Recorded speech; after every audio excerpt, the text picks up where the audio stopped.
I just want to first off and just thank everyone who's been with me throughout this journey from start to finish. It was an enjoyable ride and one of the best experiences I ever had in my life. So just want to say thank you to the Canes fans and people who welcomed me into this city.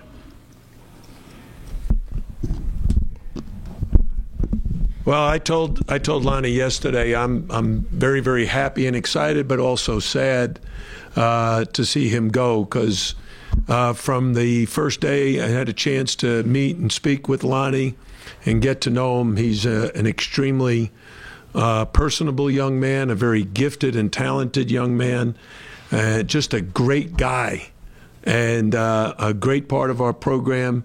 We're going to miss him. But we're going to also be following his career and know that he's going to be hugely successful at the next level.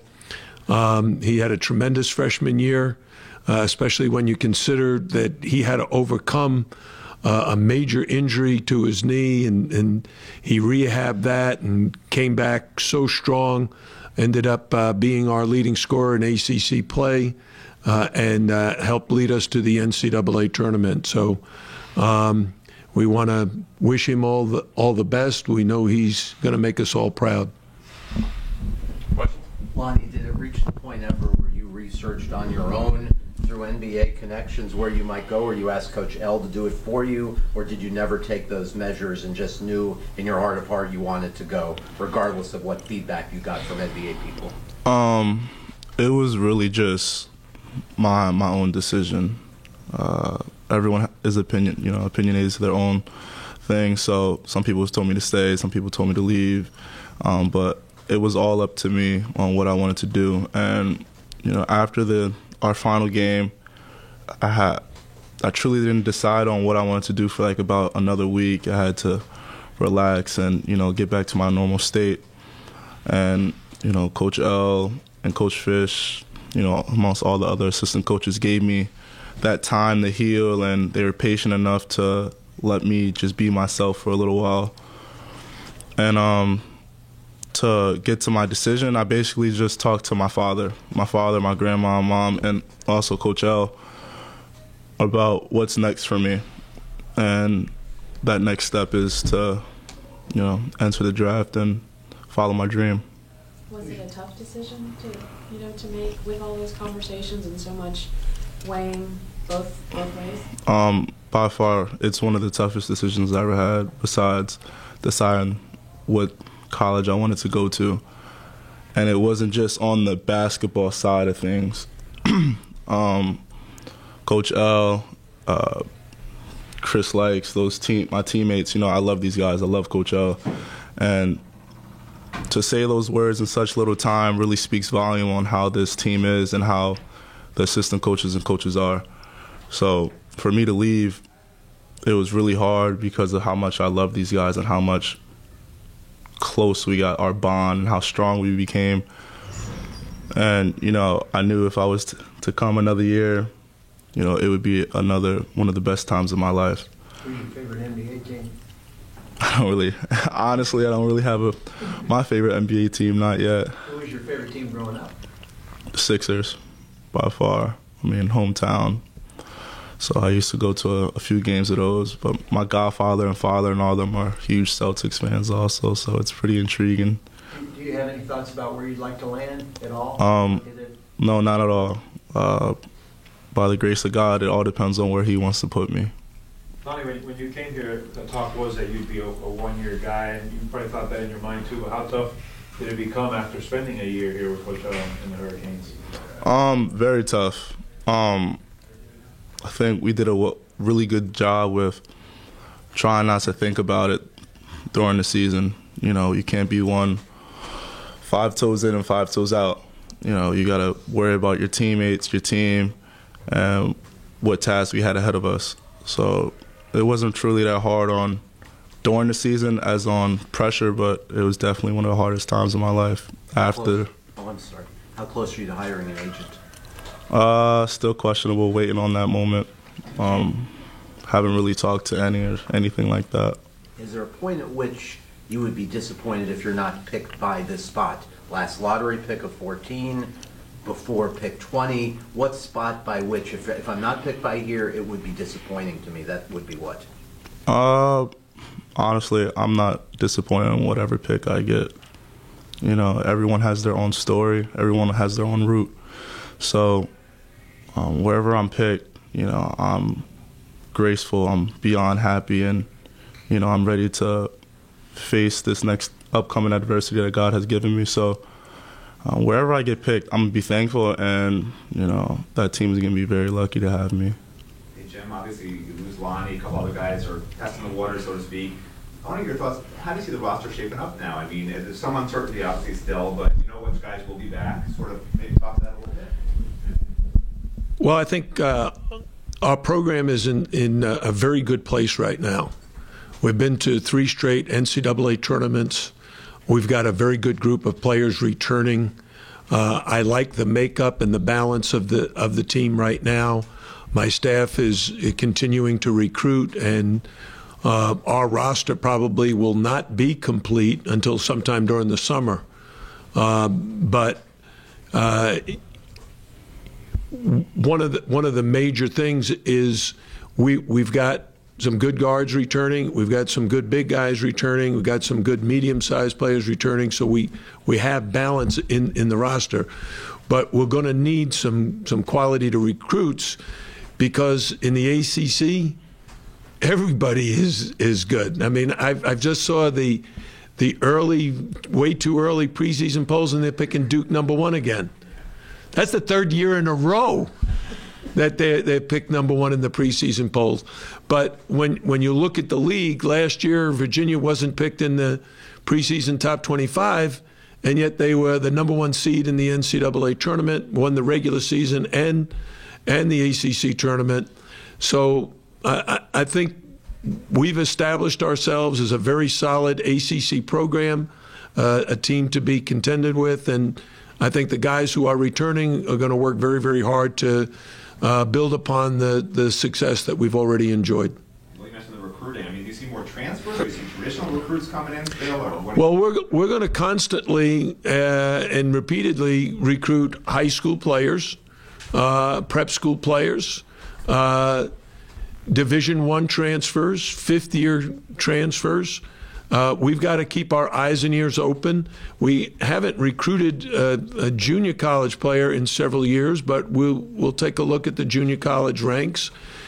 We've got to find the right combination of character and ability as a student, as a player, and someone who fits in with the skill level that we feel like we need. Obviously, with Lonnie leaving, we need a high-octane scorer. You know, Lonnie made a lot of big shots, game-winning shots, game-tying shots. And so we'll keep our eyes and ears open for a player we think can kind of jump in there and fill that role. Jim, is this your first guy to go after 1 year? One and done, yes. So how tough is it to recruit guys that you know maybe you want to recruit? Oh, it's hard to recruit them, I will tell you, because the competition was very keen. But it was a successful recruiting process, and if asked would we do it over again, the answer is obviously yes, because he's such a great kid and fits so great in our program. One of the things I'll share with you that Lonnie mentioned is we went to my house to have some quiet time together a week or so ago, and one of the things he said to me that I was very, very happy about was his relationship with his teammates, and in particular the other freshmen, and mentioning how close he and Chris Likes have gotten, how much time he and Chris and Sam Wardenberg and Dang Gak, you haven't seen Dang yet, but he's a great addition. So to get back to your question, Matt, we have 2 guys sitting out who are going to jump in there. We've got Dang Gak and Miles Wilson. But one of the things Lonnie said to me was they enjoy hanging out together and watching Animal Planet. And it just cracked me up that you got to remember how young these guys are. You know, He didn't say, hey, we're hanging out at the bars or hanging out at the clubs or anything like that. He said hanging out, watching TV, and watching a show like Animal Planet. And Lonnie told me yesterday that he went to the zoo and was petting the Tigers. A tiger. And I said, well, you're going to the pros, so it's okay. You can do that now. The news obviously wasn't surprising on Bruce exploring possibilities, or Lonnie. Somewhat surprising with DeJuan. Were you surprised? Have you given him advice about the merits of returning? Yeah, no, actually not surprised about DeJuan. It's always been a dream and a goal of his. He wants to test the waters, and he's going to inch closer and closer to that time where he has to make a decision. And Coach Caputo and I just met with him for over an hour, talking about the prospects, talking to him about what feedback we're getting. We did the same thing with Lonnie. We did the same thing with Bruce. We want them to have information that educates them as to the process. And then it's going to be up to them to make the decision that's best for them. Lonnie's made that decision. Bruce has announced his intentions at this point, but they can change. And, Bruce could decide to come back, or he could decide to hire an agent. That's certainly, something he should consider. And the same with DeJuan. I would love to see the three of them in the NBA and on the NBA All-Star teams and have great NBA careers. But, they each have to travel their own path. And each of them is in a different situation. And with Dane Gak and Miles, would you mind talking about their skill set, what Wilson and Gak can bring? Miles Wilson is a transfer from Mount St. Mary's. He sat out this year as the transfer rules. He's about 6'5" or 6'6". He can shoot the basketball. I think he's had a very successful year off, but I think he still has a lot of growth in him. Our strength and conditioning program, I think, has been a real help to him. He's much stronger than he was when he first came. I think his skills are improving. Dane Gak is along the same lines as a DeJuan Ewell. Kind of raw coming in, but a terrific athlete with length, with very good jumping ability. His skills, he doesn't really have a defined skill yet. He's not necessarily a back to the basket player, not necessarily a three-point shooter, but I think he's working on those things so that he can be an effective offensive player and scorer for us next year, and I think he's going to be a major contributor.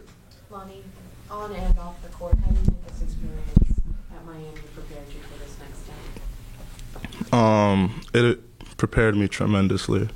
On the court, one of the greatest coaches in the world and great teammates that really let me grow up and learn certain ways and on how to play offensively and defensively. These coaches taught me so much that, I learned an immense amount of things, and I feel overwhelmed by it.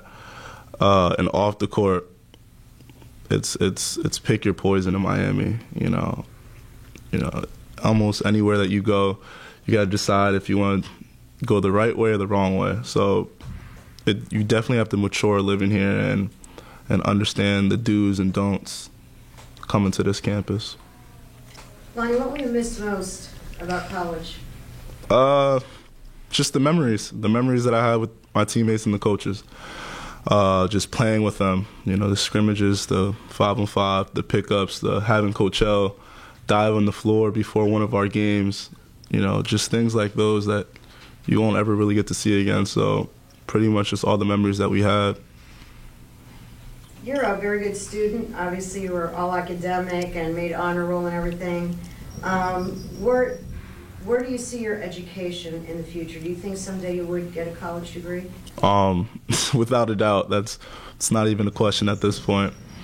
I wasn't groomed as just an athlete growing up. I was a student first and an athlete second. So my father used to make me read and write for an hour growing up right after school. So my academics and books will always be right next to me. And, I'll continue to gain knowledge and learn about this world and myself.